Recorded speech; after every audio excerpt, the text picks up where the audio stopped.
The Islamization of the southwestern region is a done deal. It's a clean job, done and dusted. What do I mean by this? The Islamization of the Yorubaland is a done deal, clean and dusted. What do I mean by this? Now, for Fulanis, they are not going to come to fight you directly. What they do and the strategy they have deployed, even against the Hausa ethnic nationality, is this: they will groom their own willing vessels among you within the Yoruba clan and make use of that person in the right time. So they are not going to come out or front themselves, but what they will do when it is the right time to capture and subdue a particular region, they may have worked ahead of time. They are very proactive in their thinking and actions, and this has made them more successful in their strategy over the centuries. What they do is not to start fighting, of course, the Yoruba people. They first of all introduce Islam, radicalization of Islam within the Yoruba people, and eventually, as they are pushing for extension of Sharia, is an expansion of their Fulani Caliphate. And how could they find this possible? Now, of most recent, they have been pushing it, Islamization through Sharia. What Sharia means: consolidation of the conquest of the southwestern region.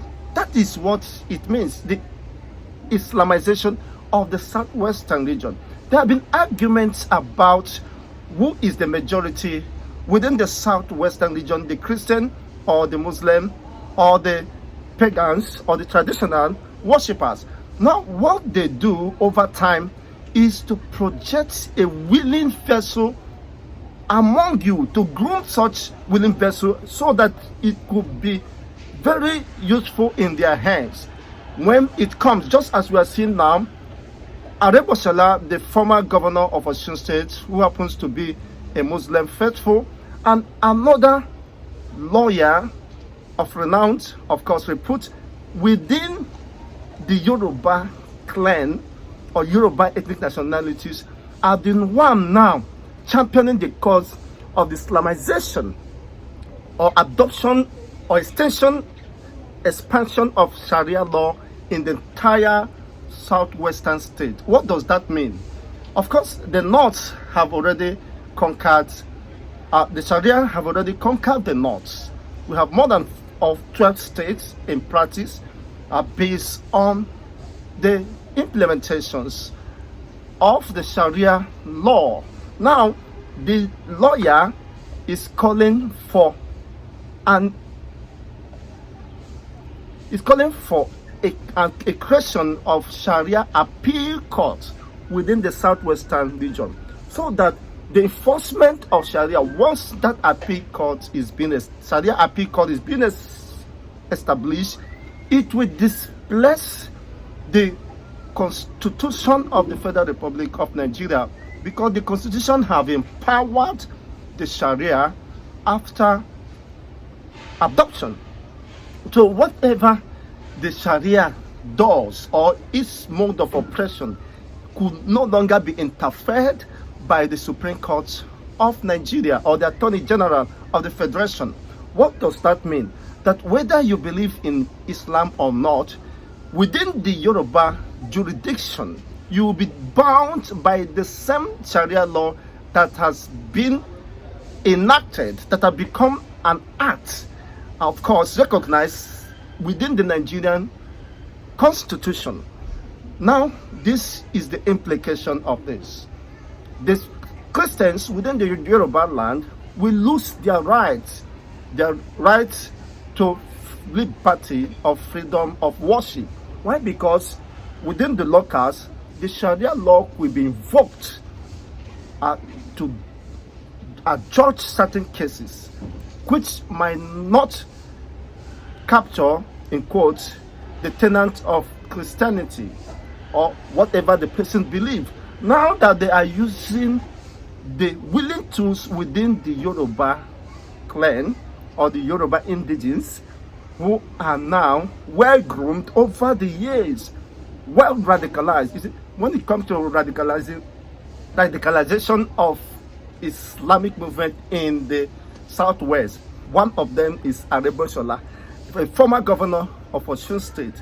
So with him being more interested in enforcing and establishing the Sharia law in the Southwestern region, of course they have given a deadline that it is a do or die affair, and this must come to stay. Why? Because they will have the provision of the constitution that empowers them to implement that. If not, the 12 Sharia states established within Obasanjo, who happens to be a Yoruba man, of course reference will be made to that, and that will give them an advantage to leverage on the implementation or expansion of Sharia law within the Yoruba land.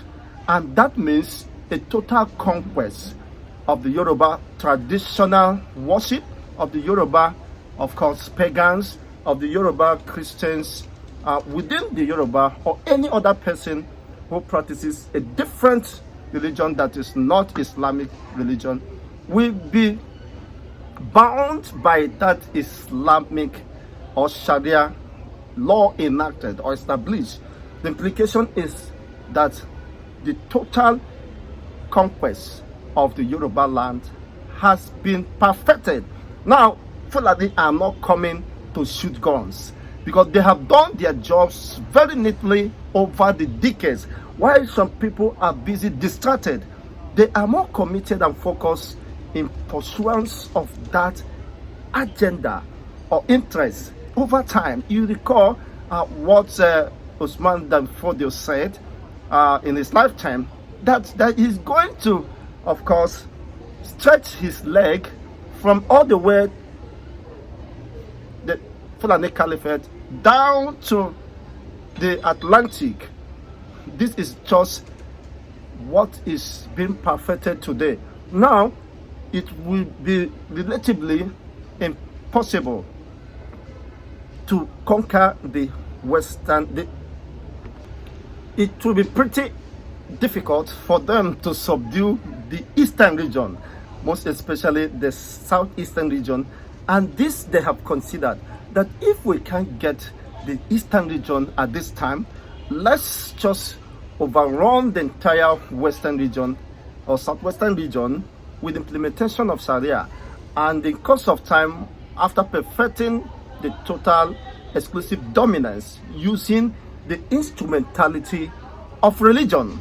But their main target or mission was not to project the religion or Islamic religion, but they considered that as a willing tool, think that with that they could easily get the sympathy of the Yoruba Islamic faithfuls, thinking that they are on the same page.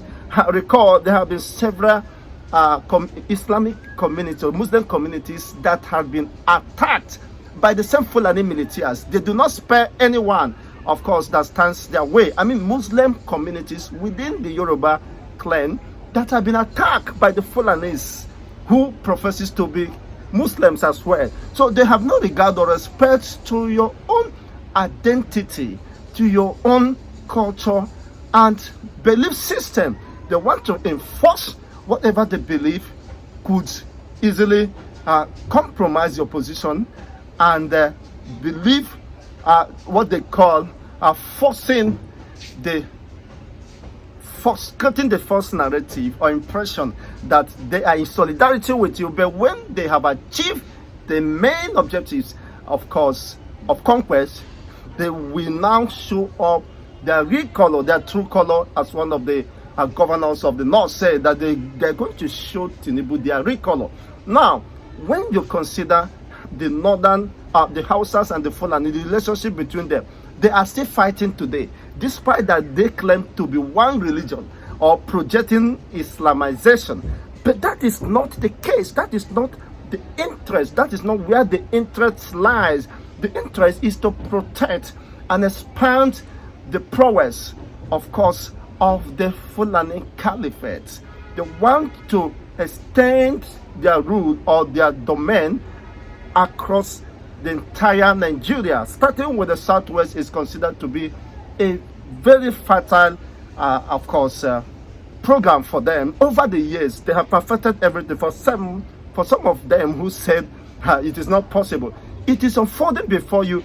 And if the lines of Aregbeshola has publicly come out to say no, it is a must and a done deal, we must protect our own rights, citing certain constitutions and provisions within the constitution that enables the northern people to establish 12 states of the Sharia law under the watch of a Yoruba president. Now, it is now another Yoruba president enhancing the conquest of the entire Yoruba land through the instrument of islamization.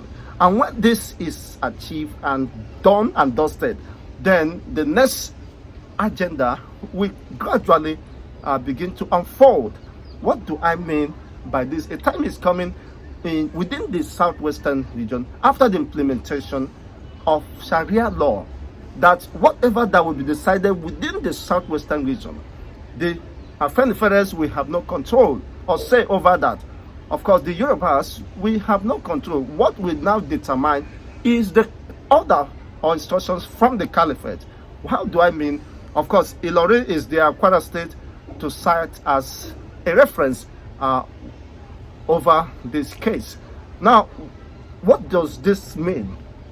For the governor of Oyo State, Sheyi Makinde, have vowed that he is going to protect, he swore an oath of allegiance to protect the Constitution of the Federal Republic of Nigeria that enshrines the rights of individuals to expression of liberty of their religion or choice of their religion. But that is just a mere grammar. When the days are down, of course, you will understand that perhaps he might be inconsequential or irrelevant in matters like this, because they will use the instrumentality of the law and the sentiments of course, they have gained, or sympathy they have gained from the Yoruba Muslims who are now fronting the cause. It is no longer a hide and seek game.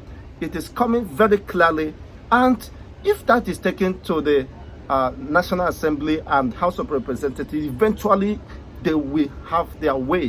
What they needed to do is to lobby certain people. Of course, you know what Nigerian politicians are. It doesn't care what the implication might be, what provided there is Ghana must go, exchanging hands, and perhaps juicy opportunities or promises to protect their own political interests within the configuration of the Nigerian state.